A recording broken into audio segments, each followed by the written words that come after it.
Assalamualaikum warahmatullahi wabarakatuh. Nama saya Nurhayati, saya dari kelas I. NIM saya 856688454. Hari ini saya akan mempresentasikan tentang RPP kelas rangkap, yaitu kelas 2 dan kelas 3. Adapun yang kita gunakan adalah model 221, 2 mata pelajaran, 2 tingkatan kelas berbeda, dan 1 ruangan. Identitas mata pelajaran IPA, topik bagian utama hewan. Kelas 3 IPS, topik lingkungan. Waktu 2 kali 35 menit. Standar kompetensi IPA kelas 2 yaitu mengenal bagian-bagian utama tubuh hewan dan tumbuhan. Kelas 3 yaitu memahami lingkungan dan melaksanakan kerjasama di lingkungan sekitar rumah dan sekolah. Kompetensi dasar untuk IPA kelas 2 yaitu mengidentifikasi perubahan pada pertumbuhan pada hewan dan tumbuhan. IPS kelas 3 menceritakan lingkungan alam, lingkungan buatan sekitar rumah dan sekolah. Indikatornya IPA kelas 2 yaitu mengidentifikasi bagian-bagian utama pada hewan, dan IPS kelas 3 menyebutkan macam-macam lingkungan. Pokok materi IPA kelas 2 yaitu proses kehidupan. IPS kelas 3 yaitu lingkungan alami dan buatan. Media dan sumber belajar untuk kelas 2 saya menggunakan gambar hewan. Di sini saya menggunakan gambar sapi.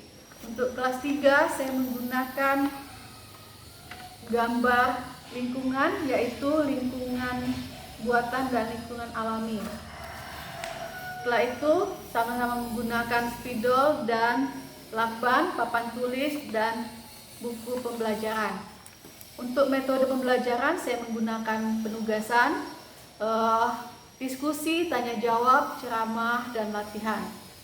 Kemudian kegiatan pembelajaran, kegiatan awal sama dengan kelas 2 dengan kelas 3, yaitu mengucapkan salam, berdoa, absensi, apresiasi, memotivasi siswa, dan menyampaikan tujuan pembelajaran. Sedangkan di kegiatan inti di kelas 2 menjelaskan materi dengan menggunakan alat peraga, memberikan tugas kelompok dan mendiskusikan materi, membahas hasil diskusi dan melaksanakan tanya jawab yang telah disampaikan, kemudian diberi penugasan mencatat hasil diskusi.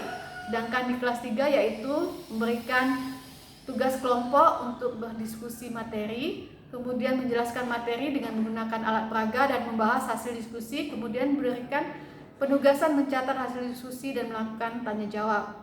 Sedangkan di penutup di kelas 2 memberikan tes tertulis dan membahas hasil tes dan memberikan pencatatan rangkuman materi. Di kelas 3 memberikan pencatatan rangkuman materi dan memberikan tes tertulis dan membahas hasil tes. Waktunya alokasinya 20 menit. Sedangkan evaluasi untuk kelas 2 saya menggunakan menyuruh siswa mencocokkan bagian tubuh hewan dan kegunaannya. Sedangkan di kelas 3 siswa menjawab soal formatif dengan jumlah skor 100. Demikianlah presentasi saya. Wassalamualaikum warahmatullahi wabarakatuh.